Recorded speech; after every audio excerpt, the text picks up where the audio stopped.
सांगितलं माझं आणि उद्धवचं नाही जमत, काम करू देत नाही. मी सरांना मनोहर जोशींना फोन केला, ते मुख्यमंत्री होते. मी म्हटलं साहेब सर म्हणायचे, सर जा ना साहेबांना जरा सांगा त्यांना घरात गेला. मी जाऊन आलो, माझं ऐकत नाही, तू जा.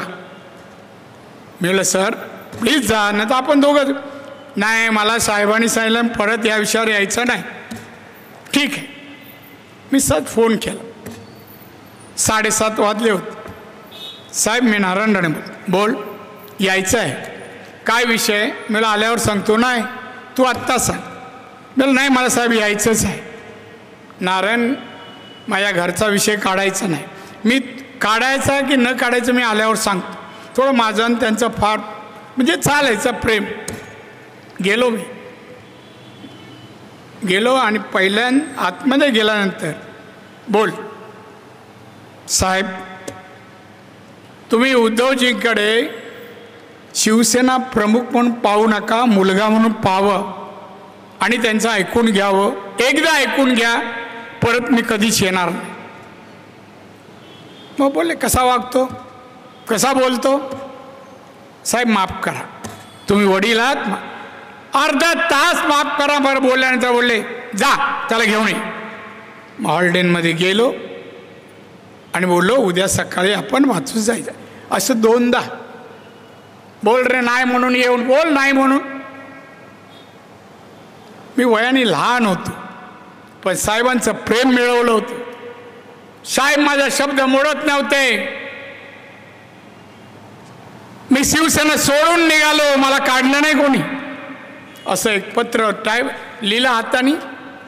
साहेब बसले होते खुर्चीवर. बोललं साहेब मी शिवसेना सोडतो, मी चाललो. मी पण वर पाहिलं नाही, ते पण पाहायला तयार नाही. का? मी बोललं सांगितलं माझं आणि उद्धवचं नाही जमत, काम करू देत नाही. विचार कर. नाही साहेब मी काम करू शकत नाही, मी चाललो. पायाजवळ त्यांच्या पत्र ठेवलं आणि मी निघालो. दुसऱ्या दिवशी 8 वाजता सकाळी फोन आला, उठलास? म्हणलं हो सर. राग शांत झाला?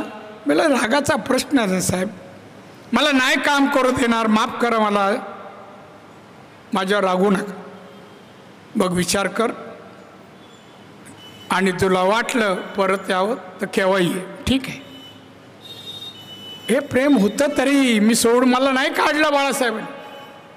का सोडून गेला मी 39 वर्षानंतर? 15 वर्षाचा असताना मी शिवसैनिक झालो ना. वडिलांचं ऐकलं ना आईचं गुण, बेफाम होऊन संघटनेचं काम केलं. अख्ख्या महाराष्ट्रात नारायण राणेला जो शिवसैनिक आहे ना सगळं ओळखतो. शिवसेनेच्या वाढीसाठी शिवसेना मोठी व्हावी, सत्तेवर यावी. उद्धव काम केलंस काय रे तू? केलंस? एक तरी आमदार निवडून आणण्याची लायकी आहे तुझी? या महाराष्ट्रात शिवसेना घडवली, वाढवली, फोफावली आमच्यासारख्या सैनिकाने. आज काही जगात नाही आहेत. मी नशीबवान आहे, आई वडिलांचे पुण्य आहे की आजही मी हयात आहे. साहेबांनी काय नाही पद, मुख्यमंत्री त्यांनी दिलं हो. हा असताना दिला, मुलगा असा असताना मला साहेबांनी मुख्यमंत्री केलं हो. तो पोटसूळ जास्त, माझ्यावर राग म्हणून जास्त. असं जाऊ दे विषय तो. देश विदेशातील प्रत्येक घडामोडींचे लाईव्ह अपडेट मिळवण्यासाठी आता साम टीव्हीच्या सर्व सोशल मीडिया प्लॅटफॉर्मला लाईक, फॉलो आणि सबस्क्राईब करा. तसंच सर्व नोटिफिकेशनसाठी बेल आयकॉन प्रेस करायला विसरू नका.